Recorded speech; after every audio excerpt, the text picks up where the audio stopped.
Hello बच्चों। तो अभी तक हम स्टडी कर रहे थे सम एप्लीकेशन ऑफ ट्राइग्नोमेट्री के बारे में।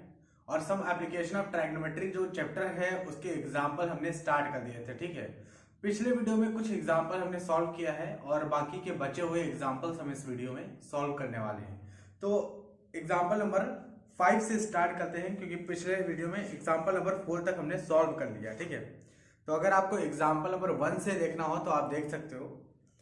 पिछले लेक्चर में हमने वो स्टडी किया हुआ है, मतलब सॉल्व कराया है। और एग्जाम्पल नंबर 5 से हम इस वीडियो में स्टार्ट करते हैं। तो सम एप्लीकेशन ऑफ ट्राइग्नोमेट्री में एग्जाम्पल नंबर 5,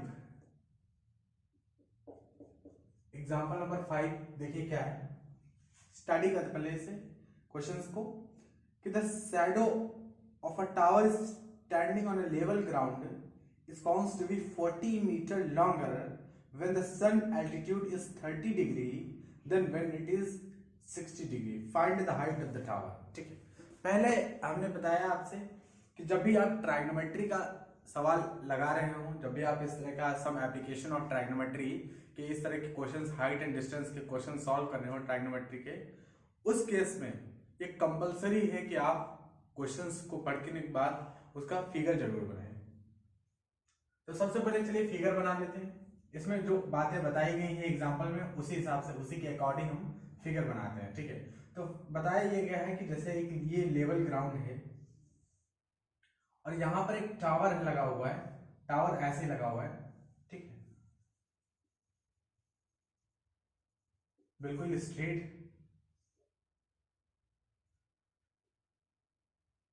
तो ये एक टावर है, ये एक लेवल ग्राउंड है हमारा। ठीक है, बेस है बिल्कुल, और ये एक टावर यहाँ पर लगा हुआ है। अब इधर कहीं बता रहे हैं कि सन है। ठीक है, इधर कहीं सन है। अब इस सन की रेज आ रही है, तो जब सन रेज इसमें पड़ेगी तो ये टावर की शैडो इधर बनेगी। फिर सन रेज और जब सन नीचे जाएगा तो इसकी भी जब सन रेज पड़ेगी, जैसे अभी यहाँ पर सन है तो टावर की रेज जो है, मतलब जो शैडो है वो इस तरह से आएगी। ये इसकी टावर की शैडो बन के आएगी इसकी। ठीक है, उधर से रेज आएंगी। अगर ये सन जो है नीचे और जाएगा तो टावर की जो शैडो होगी वो इस तरह से कुछ बनेगी। ठीक है, इस तरह से बनेगी। अब सवाल में आप देखिए आपसे क्या बोला है। ठीक है, आपको ये सन नहीं बनाना, आपको ये विजुलाइज करना होगा ये सारी चीजें। ठीक है, ये सोचना होता है। तो यहाँ पर आप देख सकते हो कि यहाँ पर जब सन रेज पड़ रही थी तो ये टावर की जो एंगल है यहाँ पर क्वेश्चंस में बताया है कि the shadow of a tower standing on a level ground is found to be 40 meter longer when the sun altitude is 30 degree. यानी जब सन का जो एल्टीट्यूड है वो जब 30 डिग्री है तो 40 मीटर लॉन्गर, यानी ये जो डिस्टेंस है ये 40 मीटर है। ठीक, when it is 60 डिग्री, यानी 60 डिग्री पर जो इस टावर का शैडो है 60 डिग्री पर, और 30 डिग्री पर जो इस टावर का शैडो है, तो 30 डिग्री पर 40 मीटर ज्यादा हो जाता है देन 60 डिग्री पर जो शैडो है। 60 डिग्री पर इस टावर का जो शैडो बना है उससे जब 30 डिग्री पर शैडो बनता है तो 40 मीटर ज्यादा हो जाता है। हालांकि ये डिस्टेंस हमें नहीं बताया है। ठीक, टावर की हाइट को हम कह देते हैं कि नेमिंग कर देते हैं पॉइंट के A, B, C और ये इस पॉइंट को D। ठीक है, ये वाले पॉइंट को D। ठीक, ओके, टावर के हाइट को हम h मान लेते हैं, h। अब देखिए क्या निकालने को इसमें बताया गया है कि find the height of the tower. ठीक, find the height of the tower. कैसे टावर का हाइट सॉल्व करेंगे? ये टावर का हाइट है, हमने ये टावर का हाइट को h मान लिया है, तो इस टावर के हाइट को सॉल्व करना है। ठीक है, बहुत ही सिंपल है टावर की हाइट को सॉल्व करना। कैसे सॉल्व करेंगे? तो सबसे पहले तो हम यहाँ पर h यानी हाइट तो आए ही आए, ऐसा ट्राइग्नोमेट्रिक रेशियो लेना है जिसमें h ही आए, क्योंकि h ही को निकालना है। बाकी हाइपोटेन्यूज तो पता नहीं है, बेस में तो कुछ रिलेशन निकल भी सकता है। चलिए आप BC को, जो BC है आपकी, इसको आप x मान लेते हैं। ठीक है, x मान लेते हैं। क्वेश्चंस में जो भी थ्योरी लिखी हुई है उस थ्योरी को आप एनसीईआरटी से भी सीख सकते हो और अपने मन से भी, अगर आपको मतलब अपने मन से भी लिख सकते हो। जो जो आपने फिगर में किया हुआ है बस इसी थ्योरी को यहाँ पर लिखना होता है जब आप इसको एग्जाम में सॉल्व करेंगे। ठीक है, इस क्वेश्चंस को तो हमने इसको जो है BC को हमने जो है BC को x माना है और AB को हमने h माना है, और h ही हमें सॉल्व करनी है इस क्वेश्चंस में। क्या सॉल्व करनी है? आपको टावर की हाइट सॉल्व करनी है, ये नहीं सॉल्व करना है। और ये 40 मीटर है। ठीक, तो सबसे पहले तो हम ए बी सी ट्राइंगल देखते हैं, इन ट्राइंगल ए बी सी। ठीक है, in triangle A B C. A B C triangle में देखिए क्या है, ए बी सी ट्राइंगल में अगर हम देखें तो ए बी सी ट्राइंगल में ए बी कितनी है, ए बी आपको आपने एच माना है हाइट ऑफ द टावर, और बी सी क्या है, तो बी सी जो है हमारी वो एक्स है, एक्स। ठीक, बी सी क्या है, एक्स है। तो अगर हम इसमें tan थीटा लिखे, tan 60 डिग्री इस एंगल को कंसीडर करें, तो जिस एंगल को कंसीडर करते हैं उसके सामने वाली साइड क्या होती है, परपेंडिकुलर होती है। ये कितनी बार बताया है हमने कि जिस एंगल को आप कंसीडर करेंगे उसके सामने वाली साइड बिल्कुल परपेंडिकुलर होगी, तो ये परपेंडिकुलर होगी, और जो एडजेसेंट साइड होती है वो बेस होती है। तो tan थीटा का फॉर्मूला क्या होता है, अब भाई फार्मूले नहीं याद होंगे तो भी कैसे लिख पाएंगे, फॉर्मूले याद होने चाहिए अब तक, तो वैल्यू याद होने आनी चाहिए अब तक, तो ये सारी चीजें होती हैं। ठीक है, साइन थीटा होता है perpendicular upon hypotenuse, cos theta होता है बेस अपॉन हाइपोटेन्यूज, और tan थीटा होता है परपेंडिकुलर अपॉन बेस। ठीक है, तो ये tan थीटा होता है परपेंडिकुलर अपॉन बेस। तो परपेंडिकुलर क्या होगी, ए बी परपेंडिकुलर होगी। भाई एबीसी ट्रायंगल में अगर इस एंगल को कंसीडर करोगे तो ये परपेंडिकुलर होगी ए बी। ठीक है, tan theta perpendicular A B upon base यानी बीसी। ए बी कितनी है, तो ए बी है एच, और बेस कितना है, बेस है आपका बीसी एक्स। दोनों ही नहीं पता, लेकिन tan 60 की वैल्यू पता है। कितनी होती है tan 60 की वैल्यू, √3। तो √3 equals to h upon x. यहाँ से इक्वेशन मिल गया हमें, क्या मिल गया यहाँ से, तो यहाँ से अगर क्रॉस मल्टीप्लाई करेंगे तो 3√3x यानी h की वैल्यू कितनी आ गई, √3x। ठीक है, ये आपका एक यहाँ से इक्वेशन मिला x और h में। दूसरा, अब हम क्या करेंगे, इस ट्रायंगल में ए बी डी ट्रायंगल को कंसीडर करेंगे, क्योंकि यहाँ से एक इक्वेशन मिल गया, अभी हमें आगे कुछ करना नहीं।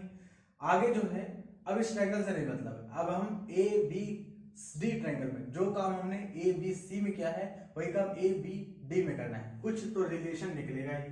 तो चलिए in triangle A B D, in triangle A B D, A B D triangle में सबसे पहले देखते हैं। तो ए बी डी ट्रायंगल में क्या है, ए बी डी ट्रायंगल में आप अगर ए बी को देखोगे तो ए बी तो एच आई, ए बी तो एच आई, इस एंगल को कंसीडर कर रहे हो। अच्छा, इस एंगल को अगर आप कंसीडर करते हो, इस एंगल को कंसीडर करते हो तो इसमें परपेंडिकुलर क्या होगी, अगर इस एंगल को आप कंसीडर करते हो तो परपेंडिकुलर क्या होगी। तो इस एंगल को जब कंसीडर किया गया तो परपेंडिकुलर क्या थी, ये थी सामने वाली साइड। तो इस एंगल को कंसीडर करोगे तो सामने वाली साइड यही तो रहेगी, तो परपेंडिकुलर यही तो होगी, बेस ये पूरा हो जाएगा। इस एंगल को कंसीडर करोगे तो बेस सिर्फ इस पॉइंट से लेंगे, इस पॉइंट से बेस इतना होगा इस एंगल को कंसीडर करने पर। लेकिन इस एंगल को अगर कंसीडर करोगे आप 30 डिग्री को, तो बेस पूरा ये बेस होगा बी डी, बेस में फिर ये बी सी या फिर सी डी नहीं लिखेंगे, पूरा का पूरा लिखेंगे ये, क्योंकि परपेंडिकुलर आप ये ले रहे हो। ठीक है, तो इन ट्रायंगल ए बी में, ए बी डी में ए बी कितनी है, और आप ये देख सकते हो कि जो बी डी है बेस पूरा, बी डी जो बेस है बी डी हमारा बेस होगा इस ट्रायंगल में, और बी डी कितना होगा, तो बी डी बराबर होगा B C plus C D. अरे भाई बी सी और सी डी, बी सी कितना है, बी सी आपका एक्स है, और सी डी कितना है, सी डी आपको दे रखा है 40 मीटर। ठीक है, सी डी आपको दे रखा है 40 मीटर। ठीक है, तो in triangle A B D में tan लगाते हैं, इस एंगल को कंसीडर किया तो tan 30 हो जाएगा, tan 30 हो जाएगा परपेंडिकुलर अपॉन बेस होता है, परपेंडिकुलर हो जाएगी ए बी, तो ए बी परपेंडिकुलर हो जाएगी, तो ए बी परपेंडिकुलर, और बेस हो जाएगा बी डी, बेस हो जाएगा बी डी, बेस हो जाएगा बी डी। ठीक है, ए बी कितना है, तो ए बी एच है, और बेस कितना है बी डी, और बी डी बराबर होता है, बी डी आप देख सकते हो बी डी बराबर है B C plus C D, और B C plus C D की जगह एक्स प्लस 40 लिख सकते हैं। तो यहाँ पर क्या बी डी की जगह हम एक्स प्लस 40 लिख सकते हैं, बिल्कुल लिख सकते हैं, तो एक्स प्लस 40 आ गया यहाँ पर। tan 30 की वैल्यू कितनी होती है, tan 30 की वैल्यू क्या होती है, tan 30 की वैल्यू होती है 1/√3। ठीक है, tan 30 की वैल्यू होती है 1/√3, और ये बराबर हो जाएगा h अपॉन x प्लस 40। ठीक है, h अपॉन x प्लस 40। अब यहाँ पर क्रॉस मल्टीप्लाई करेंगे, तो क्रॉस मल्टीप्लाई करते हैं, आगे का जो चीज है हम लिखने जा रहे हैं, क्रॉस मल्टीप्लीकेशन यहाँ पर करेंगे, तो x प्लस 40 का क्रॉस मल्टीप्लीकेशन 1 से करेंगे तो कितना आ जाएगा, x प्लस 40 आ जाएगा। ठीक है, और इसका जब मल्टीप्लीकेशन करेंगे तो h इंटू √3। ठीक है, तो √3h, h इंटू √3, तो आप ऐसे लिख सकते हो √3 और h लिख सकते हो। ठीक, दूसरा इक्वेशन आपका ये बन गया, दूसरा इक्वेशन, ठीक। पहला इक्वेशन आपका ये है, ये आपका पहला इक्वेशन है, और दूसरा इक्वेशन ये है। अब दो इक्वेशन है, दो अननोन है, बिल्कुल सॉल्व हो सकते हैं। आप ना h की जगह √3x पुट कर दो, ठीक। h की जगह √3x पुट कर दो इस इक्वेशन में, तो देखो ये इक्वेशन क्या हो जाएगी। अगर h की जगह, भाई h की जगह √3x पुट किया जा सकता है ना, तो यहाँ पर h है, √3x पुट कर देते हैं, तो आ जाएगा x + 40 = √3 टाइम्स और √3x, ठीक है। मल्टीप्लाई करोगे आप तो x + 40 = √3 का मल्टीप्लिकेशन करोगे तो कितना आ जाएगा 3 × x, ठीक है। ये x उधर जाएगा तो कितना हो जाएगा, ये वाला x जो है, ये वाला x उधर जाएगा तो इधर 3x है, उधर जाएगा तो माइनस हो जाएगा, तो 2x हो जाएगा, ठीक। तो हम यहाँ पर लिख सकते हैं, यहाँ पर लिख सकते हैं x + 40, एक मिनट,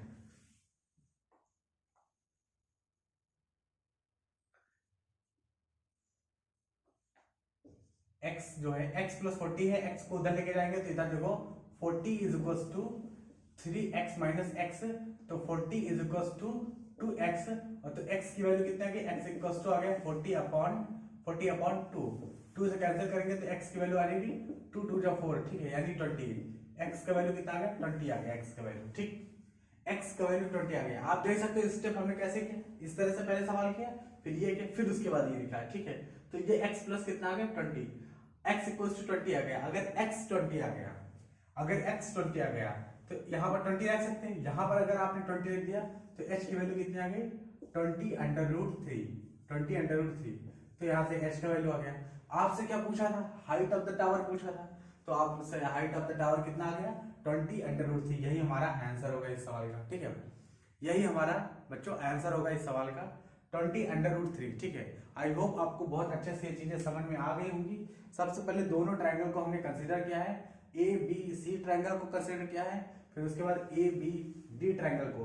तो ABC ट्रायंगल से एक इक्वेशन निकल के आई, यहाँ पर ABC में हमने ट्रायंगल जो कंसीडर किया, तो AB हमारी परपेंडिकुलर थी, BC हमारी क्या थी, बेस थी।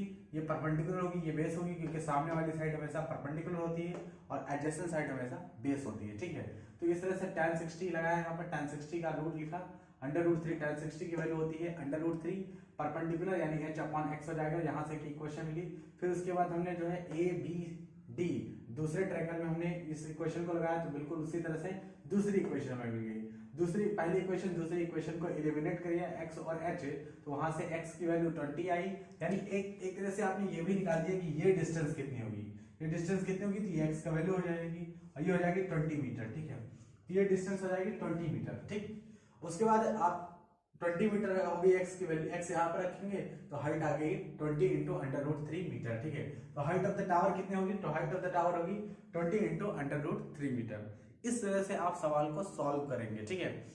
कोई जो भी थ्योरी है इसमें वो हमने पहले ही बता दिया कि आपको थ्योरी के लिए क्या करना पड़ता है। पहले आपको फिगर बनाना है, इस फिगर को जो भी इस फिगर में आप कर रहे हो वही आपको थ्योरी में लिख देना है बस, ठीक। कोई भी थ्योरी रट के जाने नहीं, अगर आप थ्योरी को रटेंगे तो बहुत टफ हो जाएगा, फिर आप सॉल्व भी नहीं, सीख भी नहीं पाएंगे, ठीक है। जो भी आप इस फिगर में कर रहे हो सिर्फ वही चीज थ्योरी में लिखना है और बाकी ऐसे आपको सॉल्व करना सवाल, बस हो जाएगा, ठीक है। चलिए नेक्स्ट एग्जाम्पल पर मूव करते हैं। एग्जाम्पल नंबर, अगले एग्जाम्पल पर मूव करेंगे और एग्जाम्पल नंबर हम 6 सॉल्व करते हैं। तो छठे एग्जाम्पल में देखिए क्या दिया हुआ है, पढ़ते हैं। एग्जाम्पल नंबर 6,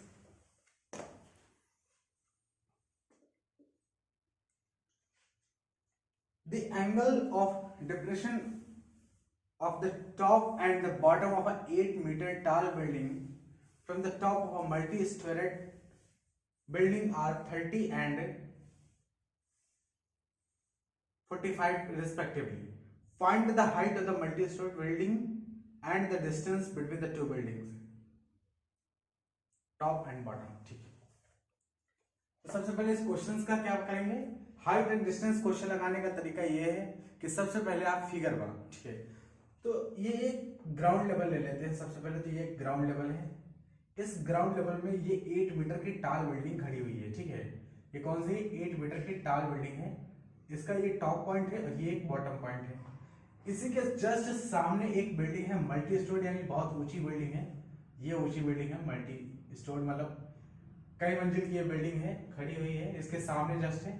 इनके बीच में क्या डिस्टेंस है अभी हम नहीं मेजर करते हैं, लेकिन ऊपर से इसके टॉप का और इसके मल्टी स्टोर बिल्डिंग के ऊपर से, यानी टॉप से इसके टॉप का और मल्टी स्टोर बिल्डिंग के टॉप से इसके बॉटम, इस बिल्डिंग के टॉप और बॉटम का कुछ एंगल बनना है। देखिए एंगल ऑफ डिप्रेशन में कहा था कि जब यहाँ पर जैसे कोई मल्टी स्टोर बिल्डिंग पर खड़ा हो तो एंगल ऑफ डिप्रेशन कैसे बनेगा, जब नीचे की तरफ देखेगा, यानी यही होगा, ये आ गया, और दूसरा एंगल होगा यहां से, ये गलत हो गया थोड़ा सा,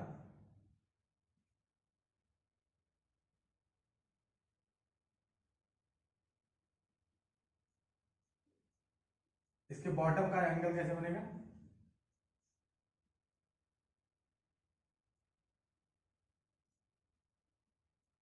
ठीक है। तो ये 8 मीटर की टाल बिल्डिंग होगी, इसके बॉटम का एंगल बनाते हैं, ये हो गया इसके बॉटम का एंगल और ये हो गया इसके टॉप का एंगल, ठीक है। अब आप देखो यहां से हॉरिजॉन्टल, जैसे ये हॉरिजॉन्टल लेवल है, इसके हॉरिजॉन्टल लेवल पे ऐसे आप ड्रा कर सकते हो हॉरिजॉन्टली, ठीक। ये जो बिल्डिंग है, ये वाली बिल्डिंग, इसका नाम रख देते हैं ए बी बिल्डिंग, ठीक। और इसका जो नाम रख देते हैं, इसका इस बिल्डिंग का जो मल्टी स्टोर बिल्डिंग है, इसका नाम A B C D building, ठीक है, इसका नाम सी डी बिल्डिंग रख देते हैं। ये बिल्डिंग है, ये A B building, C D building, C D इसका बेस ये है, सी डी बिल्डिंग, ठीक। ऊपर से टॉप से इसका एंगल जो है वो कितना है, तो ये है 30 डिग्री। क्वेश्चंस में क्या है, टॉप एंड बॉटम, तो टॉप का एंगल जो है, जैसे टॉप का एंगल तो ऊपर से टॉप का एंगल, क्योंकि एंगल ऑफ डिप्रेशन बोला है, मतलब डाउन वाला एंगल। जब भी हॉरिजॉन्टल लेवल से एंगल ऑफ एलिवेशन बोले तो ऊपर की तरफ, एंगल ऑफ डिप्रेशन तो नीचे की तरफ, बस ये इतना याद होना चाहिए। हॉरिजॉन्टल से, तो हॉरिजॉन्टल से नीचे की तरफ देखिए एंगल ऑफ डिप्रेशन 30 डिग्री हमने बनाया, ठीक है, नीचे की तरफ। लेकिन बॉटम का एंगल जो बताया है एंगल, ये सिर्फ यही टॉप तक जाएगा, बॉटम तक पूरा एंगल जाएगा, ये जाएगा पूरा एंगल बॉटम तक जाएगा, 45 डिग्री एंगल ऑफ डिप्रेशन, ठीक, बॉटम तक। तो ये 45 डिग्री का बनाया है, ठीक है।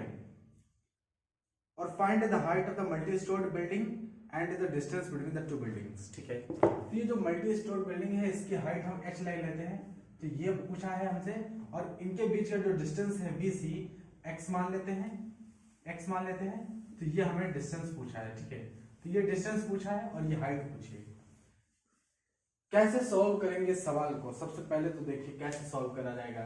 तो जो इस फिगर में आपने किया है, थ्योरी क्या होगी इस फिगर की, भाई सवाल जब सॉल्व करेंगे तो थ्योरी तो लिखेंगे ही, तो बस वही जो आपने किया है, जो बिल्डिंग माना है, जैसे जो स्मॉलेस्ट बिल्डिंग है वही भी है।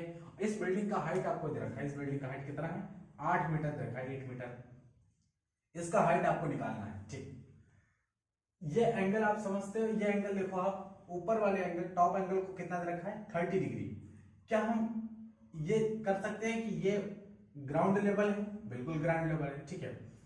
इसके बराबर ही एक लाइन ड्रा करेंगे ऐसे हम, ये भी तो इसके पैरेलल होगा, तो अगर ये x है तो ये भी तो x होगा, भाई इतना हमने BC को x माना, BC के पैरेलल ये लाइन हमने ड्रा की है, ठीक है। ABCD, ये हम इस पॉइंट को हम मान लेते हैं E, ठीक है, इस पॉइंट को हम मान लेते हैं E, ठीक। तो BC जितना होगा x, AE भी तो उतना ही होगा x, होगा कि नहीं होगा भाई, AE होगा उतना ही x होगा, ठीक। अच्छा, ये वाला जितना एंगल होगा 30 डिग्री, उतना एंगल ये भी होगा 30 डिग्री, ये वाला एंगल 30 डिग्री, और ये वाला एंगल जो पूरा 45 डिग्री है, ये वाला एंगल भी पूरा 45 डिग्री होगा। अब आप सोच रहे होंगे ये कैसे हो गया, ये 45 डिग्री कैसे हो गया, ये वाला एंगल, ये 30 डिग्री कैसे हो गया, बहुत सिंपल है।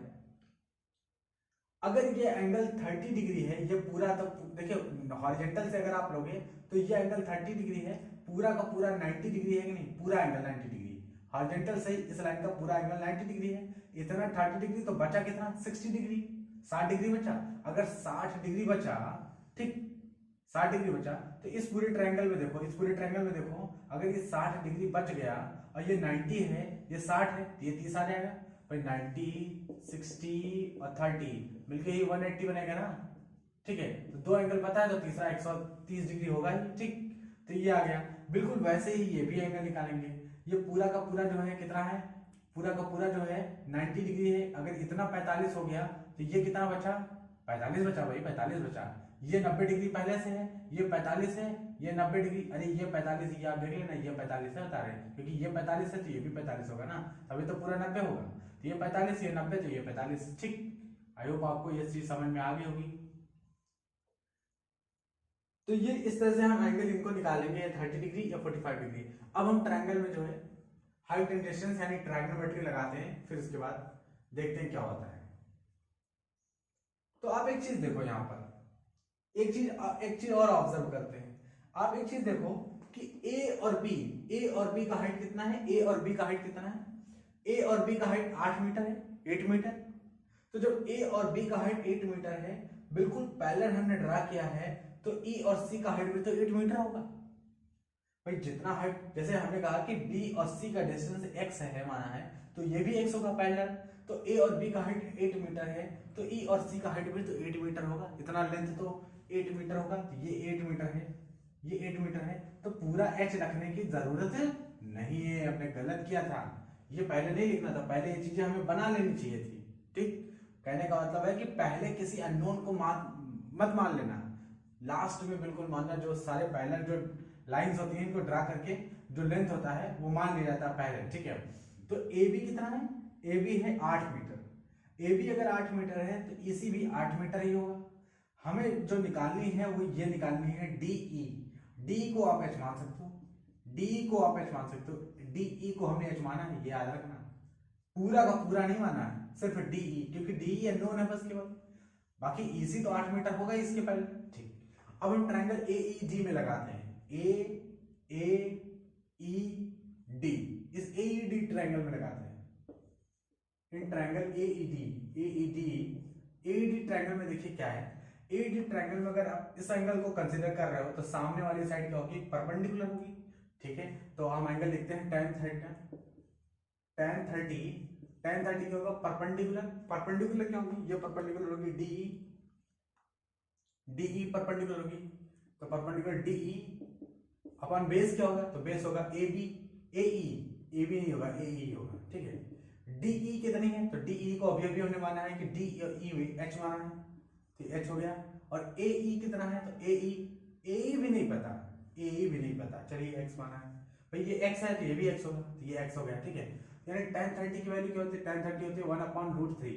ठीक है, और ये h upon x cross multiply करेंगे तो x का वैल्यू आ गया √3h। ये एक इक्वेशन आपको मिल गई यहाँ से। ठीक, यहां से एक इक्वेशन आपको मिल गई कि x की वैल्यू कितनी होगी, √3h।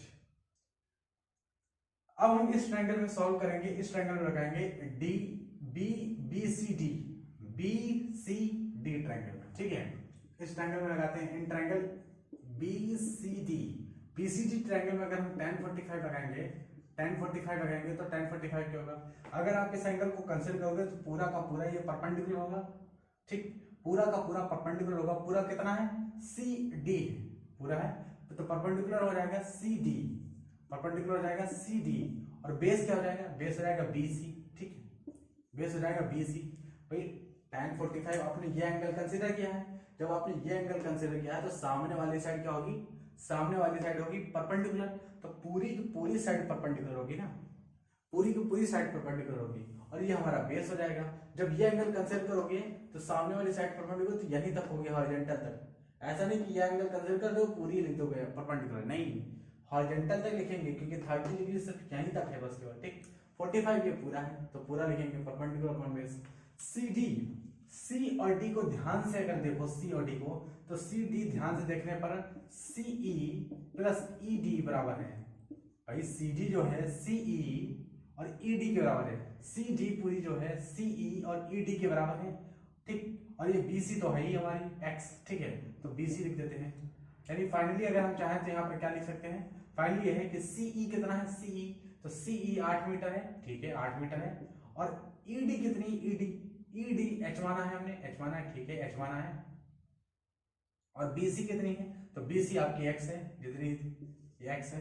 तो यहाँ पर tan 45 की वैल्यू कितनी है, तो tan 45 की वैल्यू 1 होती है, तो 1 बराबर कितना आ जाएगा, 8 plus h is equals two divided by x, multiply करेंगे तो x की वैल्यू कितनी आ गई, 8 प्लस h, ये दूसरा इक्वेशन आपका आ गया, ठीक है। tan 45 की वैल्यू 1 होती है तो मल्टीप्लाई करने के बाद 1 आ जाएगा, ठीक है। तो पहला इक्वेशन हमारा कितना आया, x इक्वल्स टू √3h, और दूसरा इक्वेशन आया x equals to 8 plus h। अब इन दोनों इक्वेशन को सॉल्व कर लेंगे तो क्या पता चलेगा, x पता चल जाएगा, h पता चल जाएगा। बहुत सिंपल है, देखिए कैसे। x का वैल्यू हम यहाँ पर रखते हैं, कितना, x का वैल्यू रखते हैं √3h, यहाँ पर रख सकते हैं x का वैल्यू। अरे भाई x का वैल्यू यहाँ √3h है, इस वैल्यू को यहाँ पर रखते हैं, ठीक है। √3h बराबर कितना हो जाएगा, 8 प्लस h के। तो हम यहाँ से क्या करेंगे, यहाँ से h इधर लेके आएंगे, तो √3h minus h equals to 8, h common ले लेंगे तो √3 माइनस 1 इक्वल्स टू 8। तो h की वैल्यू कितनी आ गई, यहाँ से h की वैल्यू आ गई यहाँ से 8 अपॉन √3 माइनस 1। अब इसका क्या है, रैशनलाइजेशन करेंगे, ठीक है। √3 माइनस 1 है, √3 प्लस 1 से ऊपर, √3 प्लस 1 से नीचे, ठीक है। कोई प्रॉब्लम, नो प्रॉब्लम। बस रैशनलाइजेशन क्या है, जो भी नीचे होता है उसके अपोजिट साइड से ऊपर भी नीचे भी मल्टीप्लाई। इसको काट दोगे 1 है, समझ लो 1 से ही मल्टीप्लाई किया। लेकिन इससे एक फायदा होगा आपका, देखिए क्या फायदा होगा। ऊपर कितना आ जाएगा, 8 टाइम्स √3 प्लस 1 ऊपर आ जाएगा, ठीक है। √3 प्लस 1 8 टाइम्स, इसको मल्टीप्लाई करेंगे इससे ना, √3 प्लस 1। लेकिन देखो a माइनस बी और a प्लस बी, अगर a minus B plus B तो a square minus B square, ऐसा फॉर्मूला बनेगा। तो √3 का होल स्क्वायर माइनस 1, ठीक। और √3 का होल स्क्वायर कितना होता है, अरे 3 होता है। रूट लगा हो और स्क्वायर हो तो 1 हो जाएगा, ठीक। तो ये फाइनली कितना आ गया, 8 √3 प्लस 1 डिवाइडेड बाई 3, और 3 √3 का स्क्वायर करेंगे तो 3 आएगा, 3 में से 1 गए तो 2, 3 में से 1 जाएगा तो 2, और 2 चौको 8। तो फाइनली कितना आ गया आपका हाइट, तो फाइनली h ही तो निकल के आएगा। तो h कितना निकल के आया, 4 टाइम्स √3 प्लस 1। तो h का वैल्यू आ गया 4 टाइम्स √3 प्लस 1, ठीक। ये आपका h आ गया। अगर आपका h आ गया 4 टाइम्स √3 प्लस 1, तो h की वैल्यू यहां पर रखेंगे, x का वैल्यू सॉल्व हो जाएगा। तो देखिए x का वैल्यू, x बराबर कितना आ जाएगा, √3 और कितना है 4 टाइम्स √3 प्लस 1, ठीक। तो अगर हम √3 को अंदर ले जाते हैं, x का वैल्यू ये सॉल्व होके आएगा, x का वैल्यू क्या सॉल्व होके आएगा भाई, h का वैल्यू सॉल्व होके आया है 4 टाइम्स √3 प्लस 1, 4 टाइम्स √3 प्लस 1, ठीक है। 4 टाइम्स √3 प्लस 1 ये हो जाएगा √3 प्लस 1 4 टाइम्स, ठीक है। h का वैल्यू अब इससे आप मल्टीप्लाई करोगे तब आएगा, तो 4 √3 अंडर √3 प्लस 1 ये हो जाएगा। तो आपका ये x आ जाएगा। x को और ब्रॉड में लिखना है तो x की वैल्यू हो जाएगी, √3 को अंदर लेके चले जाओ तो √3 अंदर जाएगा तो ये 3 हो जाएगा, √3 मल्टीप्लाई करके 3, और फिर √3 अंदर जाएगा तो 1, √3 1 से मल्टीप्लाई करेंगे तो √3 आ जाएगा, ठीक है। तो ये हमारा जो हो जाएगा x हो जाएगा, ये हमारा x हो जाएगा, ठीक। ये हमारा क्या हो जाएगा x, और x हमने क्या माना है, x माना है हमने BC को हमने x माना है। तो एक बिल्डिंग थी AB और एक बिल्डिंग थी CD, दोनों के बीच की डिस्टेंस की थी x, और x की वैल्यू आ गई 4 टाइम्स 3 प्लस √3, x वैल्यू आ गई। लेकिन मल्टी स्टोर बिल्डिंग की क्या हाइट आ गई, हाँ बिल्कुल देखो h आ गई, ये देखो हाइट आ गई, h की वैल्यू आ गई। तो क्या यही हाइट हो जाएगी मल्टी स्टोर बिल्डिंग की, ना ना ना ना बिल्कुल नहीं, ये हाइट नहीं होगी। क्यों नहीं होगी, क्योंकि जो h आपने माना है वो इसे माना है, ED को माना है, जबकि मल्टी स्टोर बिल्डिंग की जो हाइट है वो CG है ना कि ED है। तो ED जो निकली है h, उसमें आप 8 मीटर और जोड़ दो CE, तब तो हाइट निकलेगी। तो आपकी जो निकला है आंसर आपका h कितना निकला है, h का वैल्यू निकला है यहाँ पर 4 टाइम्स √3 प्लस 1, यही तो निकला है h का वैल्यू, 4 टाइम्स √3 प्लस 1,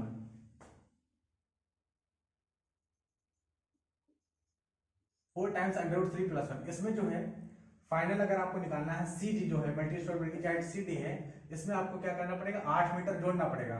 तो 8 प्लस 4 टाइम्स √3 प्लस 1, तो कितना आ गया 8 प्लस 4 √3 प्लस 4, तो 8 4 12 प्लस 4 √3,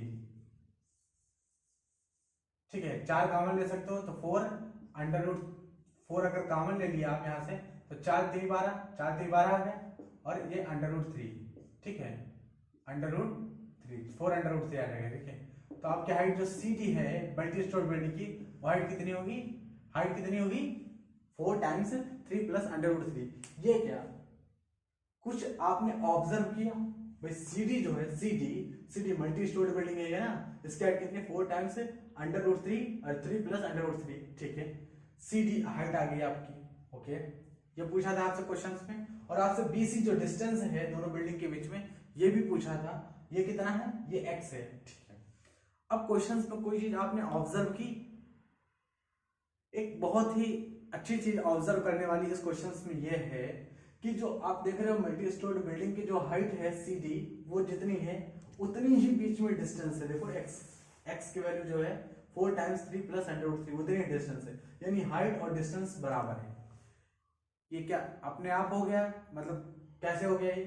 तो इस चीज को समझने के लिए आप एक चीज देखो, ये ऐसा क्यों हुआ? क्योंकि यहाँ पर 45 डिग्री, 45 डिग्री यानी tan 45, और tan 45 की वैल्यू क्या होगी? tan 45 कितना होगा? अगर इस एंगल को देखें tan 45 तो हो जाएगा CD परपेंडिकुलर और BC। ठीक है, CD अपॉन BC लिख सकते हैं नहीं भाई? CD ये परपेंडिकुलर है, BC अपॉन बेस है, इस एंगल को कंसीडर कर रहे हो तो। ठीक है, tan 45 की वैल्यू तो 1 होती है, तो यानी अगर क्रॉस मल्टीप्लाई करोगे तो आप देखो BC इक्वल्स टू CD, ऐसे ही आ जा रहा था। BC और CD बराबर होंगे, BC और CD बराबर होंगे, यानी जितनी इसकी हाइट होगी उतनी इसकी डिस्टेंस होगी इन दोनों के बीच में। तो आपने डिस्टेंस निकाल लिया था। अगर एमसीक्यू का क्वेश्चन होता तो वहां पर इसको हाइट निकालने की जरूरत नहीं थी, यहीं पर टिक मार देना चाहिए था आपको कि भाई जितनी इसकी हाइट होगी मल्टी स्टोरी बिल्डिंग, उतना ही इन दोनों के बीच में डिस्टेंस होगी, क्योंकि tan 45 है। ठीक है, तो tan अगर 45 है, आप याद रखना हमेशा कि tan अगर 45 है तो परपेंडिकुलर और हाइट, जो परपेंडिकुलर और बेस जो होता है वो इक्वल होता है tan 45 पे। ठीक है, आई होप आपको ये चीजें समझ में आ गई होंगी। ठीक है, तो इस तरह से हम इन क्वेश्चंस को सॉल्व करेंगे। तो आई होप ये चीजें समझ में आ रही होंगी। अब एक एग्जांपल लगा है, उसको भी सॉल्व करते हैं, फिर हम एक्सरसाइज की तरफ देखते हैं। ठीक है, तो अब हम एग्जांपल नंबर 7 की तरफ चलते हैं। एग्जांपल नंबर 7 क्या, देखिए क्या बोलता है question. Example number 7, from a point on a bridge across a river, the angle of depression of the bank on opposite side of a river are 30 and 45 respectively. If the bridge is at the height of 3 meters from the bank, find the width of the river. बहुत easy questions है, आपको समझना है कि questions कह क्या रहा है, क्वेश्चंस की लैंग्वेज को समझना है। ठीक है, जब तक क्वेश्चंस की लैंग्वेज नहीं समझ में आएगी हाइट एंड डिस्टेंस के सवालों में, तब तक आप क्वेश्चन सॉल्व नहीं कर पाएंगे। तो सबसे पहले तो क्वेश्चंस की लैंग्वेज समझनी है, क्वेश्चंस कह क्या रहा है, उस क्वेश्चंस की लैंग्वेज को समझकर फिगर बनाना है। दूसरा स्टेप, उस फिगर को, फिगर बिल्कुल सही होना चाहिए, फिगर में अगर कोई गलती होगी तो भी सवाल का आंसर नहीं आएगा। तो सबसे पहले तो क्वेश्चन पढ़ना है, उसकी लैंग्वेज को समझना है, उसके बाद फिगर ड्रॉ करना है और फिर सवाल पे जाना है सॉल्व करने पर। ऐसे डायरेक्ट नहीं चले जाएंगे, और फिर जब ये प्रोसेस आप बार बार करेंगे तब आप सवाल पढ़ के डायरेक्ट भी कर पाएंगे। लेकिन अगर ये प्रोसेस अभी नहीं करेंगे तो आप सवाल डायरेक्ट पढ़ के नहीं कर सकते बच्चे। ठीक है, तो सबसे पहले जो सवाल ने बोला है, पहले हम उस फिगर को यहां पर ड्रा करते हैं। ये कोई रिवर है, ये कोई रिवर है। ठीक है, ऐसे हमने रिवर को बना दिया है, ये इसमें पानी बह रहा है इस रिवर में।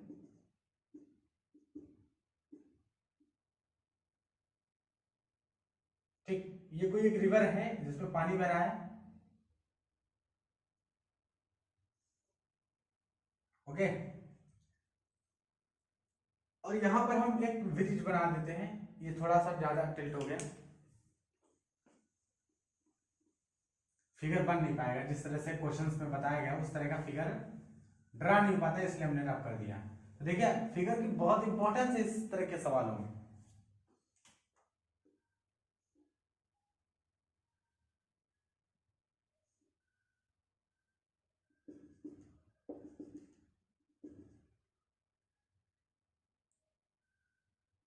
ठीक, ये एक रिवर है और इस रिवर पर क्या है, ब्रिज बना हुआ है इस रिवर पर।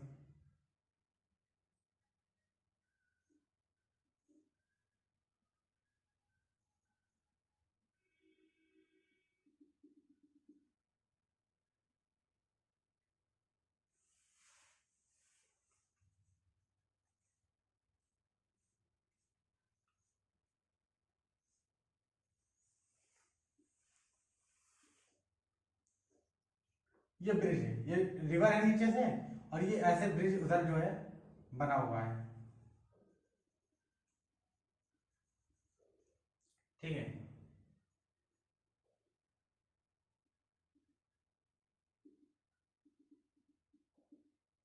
ठीक, ये ब्रिज उधर से है, ये ऐसे ऐसे ब्रिज बना हुआ है, और ये उतरने वाला है इधर, और ये चढ़ने वाला है।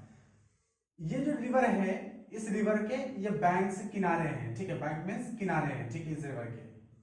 ओके, ये रिवर जो है, ये जो ब्रिज है, ये ब्रिज ऐसे बना हुआ है इधर इस पार से उस पार जाने के लिए, ये ब्रिज है।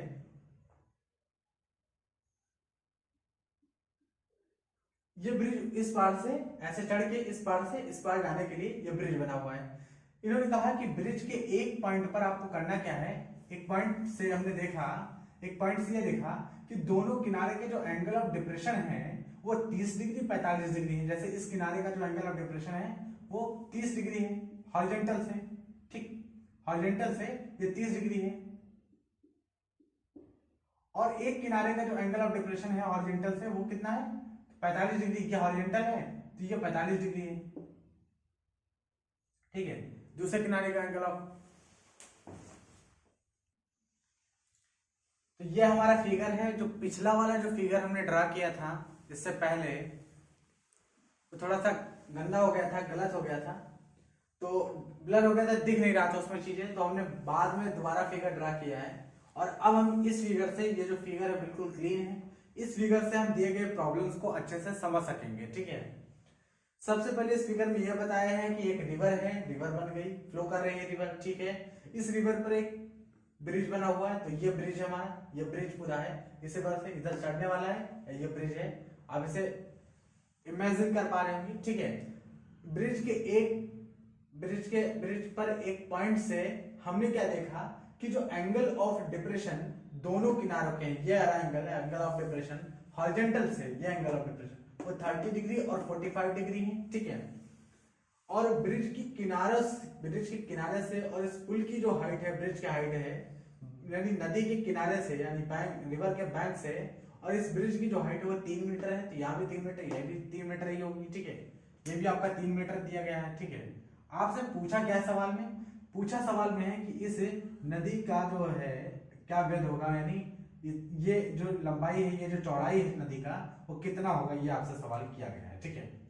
ये सवाल आपसे किया गया है कि इस नदी का चौड़ाई कितना होगा। देखिए बहुत सवाल बहुत सिंपल है, फिगर बनाना थोड़ा सा गलत हो गया था पहली बार में, लेकिन सवाल बहुत ज्यादा कठिन नहीं है, ठीक है।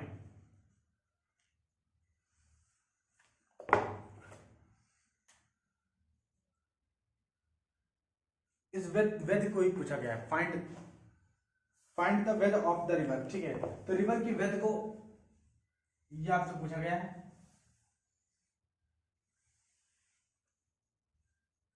इससे आपसे पूछा गया ये वेध ऑफ द रिवर क्या होगी, ठीक है। तो बच्चों यहाँ पे एक चीज देखो, बहुत सिंपल सा ये है कि ये एंगल अगर आपका 30 डिग्री है, ये एंगल 30 डिग्री, तो ये एंगल आपका 90 डिग्री होगा। ये अगर 30 है तो ये 90 है, तो ये कितना होगा, 60 डिग्री होगा।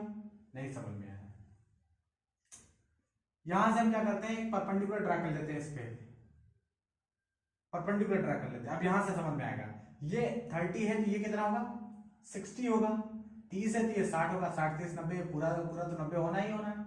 तो ये 30 है तो ये 60 होगा, ये 60 है तो ये 90 है तो ये 30 होगा। तो ये एंगल कितना हो जाएगा, 30 डिग्री, ठीक। ये एंगल 45 डिग्री वैसे होता तो ये जितना एंगल ये होता है उतना एंगल ये होता है, ठीक है। लेकिन यहां से समझना है आपको कि ये एंगल 45 है तो ये भी एंगल क्या हो जाएगा, 45 डिग्री, ठीक। ये 45 है तो ये भी 45 डिग्री हो जाएगा, ठीक है, क्योंकि ये 45 है तो ये भी 45 होगा, ये 90 है ये 45 तो ये भी 45 होगा, ठीक, 45 हो गया। और ये जो डिस्टेंस है रिवर के बैंक से, किनारे से, पुल की जो हाइट है 3 मीटर, ये जितनी है ये जितनी है ये भी तो उतनी ही होगी, तो ये भी 3 मीटर होगी, ये भी हाइट भी 3 मीटर होगी। अगर हम इसे ए पॉइंट कह लें, इसे बी कह लें, इसे सी कह लें, इसे डी कह लें, तो अब यहां से ट्रायंगल भी कुछ बन गए हैं और हमें एसी का ही डिस्टेंस पूछा है। फाइनली हमें एसी बताना है कि रिवर की विड्थ कितनी होगी, यानी चौड़ाई कितनी होगी, हमें एसी बताना है। तो आपका जो एसी बराबर है वो बराबर है A B plus B C. अरे भाई एसी जो आपका बराबर है वो A B plus B C के बराबर है, A B plus B C के बराबर, ठीक। अब इस ट्रायंगल में आप एक चीज देखो, इस ट्रायंगल में, in triangle A B D, in triangle A B D, A B D, इस ट्रायंगल में देखो ए बी डी ट्रायंगल में, ए बी डी ट्रायंगल में, इस ट्रायंगल में 30 डिग्री का एंगल ऑब्जर्व करते हैं। तो 30 डिग्री का एंगल अगर ऑब्जर्व करोगे तो सामने वाली साइड होगी परपेंडिकुलर होगी, ये होगी बेस, ठीक। तो यहाँ पर देखो tan 30 लिखते हैं, तो tan 30 होगी परपेंडिकुलर अपॉन बेस। अगर इस एंगल को ऑब्जर्व कर लो तो सामने वाली साइड परपेंडिकुलर यानी BD अपॉन बेस कितना हो जाएगी AB। BD कितनी है, BD 3 मीटर है भाई, BD दे रखा है 3 मीटर आपको, जितनी हाइट होगी उतनी हाइट होगी उतनी। ये पानी के सतह से हाइट, हमने पुल की हाइट ली है, जब किनारों की हाइट 3 मीटर है तो पानी के सतह से पुल की हाइट भी तो 3 मीटर ही होगी, तो ऊपर 3 मीटर है, ठीक। और AB कितनी, AB हमें पता नहीं, AB हमें पता नहीं। tan 30 की वैल्यू होती है 1/√3 और 3 अपॉन AB, तो AB क्रॉस मल्टीप्लाई करेंगे तो AB कितना आ गया, AB आ गया 3/√3, ठीक है, AB आ गया 3/√3।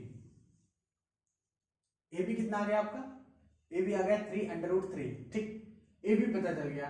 क्या BC निकाल सकते हैं, बिल्कुल निकाल सकते हैं। BCD ट्रायंगल में ऑब्जर्व करेंगे, in triangle BCD, in triangle BCD triangle को ऑब्जर्व करोगे, इसमें लिखोगे आप tan 45, क्योंकि 45 डिग्री इस एंगल को ऑब्जर्व करोगे तो सामने वाली साइड क्या होगी, परपेंडिकुलर।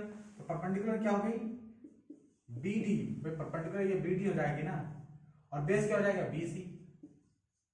इस एंगल को ऑब्जर्व कर रहे हो तो बेस ये हो जाएगा एडजेसेंट एंगल, और सामने वाली साइड जो है परपेंडिकुलर हो जाएगी BD, परपेंडिकुलर यहाँ भी BD थी, ठीक है। तो ये BD कितनी है, तो BD हमारा है 3, और BC कितना है पता ही नहीं BC, लेकिन tan 45 तो 1 होता है, 1 = 3 अपॉन BC। तो BC यहां से क्रॉस मल्टीप्लाई करने पर कितना आ गया, 3 मीटर। BC कितना आ गया, 3 मीटर। भाई क्रॉस मल्टीप्लाई करेंगे ना तो BC कितना आ गया, 3 मीटर आ गया। अब विड्थ की रिवर कितनी है, AC, टोटल AC है, AC बराबर है AB प्लस BC। अब देखो AB कितना है 3/√3, तो देखो 3/√3 AB आया। BC कितना आया, तो BC 3 आया, तो BC यहीं पर लिख देंगे, 3 कॉमन ले देंगे तो √3 + 1, ये आ जाएगा AC। तो विड्थ ऑफ द रिवर कितना आ जाएगा, 3 टाइम्स √3 + 1, ठीक है। ये हमारा होगा आंसर, ये इतनी होगी विड्थ ऑफ द रिवर, यानी रिवर की जो चौड़ाई है वो कितनी होगी, तो रिवर की चौड़ाई होगी 3 टाइम्स √3 + 1। देखा आपने कितना सिंपल सवाल था।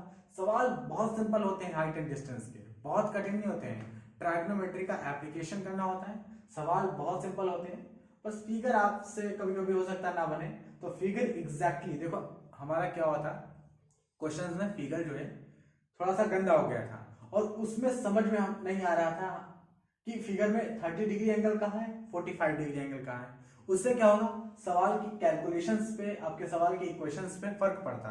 इसलिए फिगर बहुत एग्जैक्टली बनाइएगा, तब जाके आप सवाल को अच्छे से यहाँ पर कर पाओगे, ठीक है। यही प्रोसेस होता है, सबसे पहले आप सवाल पढ़ो, सवाल की लैंग्वेज को समझो, फिगर बनाओ, फिगर के बाद आप सवाल करो, ये प्रोसेस होता है। इस प्रोसेस को करोगे तो एक दिन सवाल पढ़ के डायरेक्ट आप MCQ टाइप के क्वेश्चंस में डायरेक्ट आप टिक कर सकते हो सवाल को। तो ये हमारा रहा एग्जाम्पल नंबर 7, आज का लास्ट एग्जाम्पल था ये हमारा, ठीक है। और इसके बाद जो है एक्सरसाइज 9.1 जो है हम अगले वीडियो से, मतलब अगले लेक्चर से स्टडी करेंगे एक्सरसाइज 9.1, ठीक है। तो आई होप आपको ये चीज़ें समझ में आई होंगी, और अगर ये चीज़ें समझ में आ रही हैं तो आप चैनल को जरूर सब्सक्राइब करें आगे का 10th का मैथमेटिक्स सीखने के लिए, क्योंकि इसमें हम क्लास 10th का मैथमेटिक्स एग्जाम विद एग्जाम्पल और आपके एक्सरसाइज एक एक करके क्वेश्चंस यहाँ पर हम सॉल्व करेंगे, ठीक है। तो चलते हम मिलते हैं नेक्स्ट वीडियो में, धन्यवाद।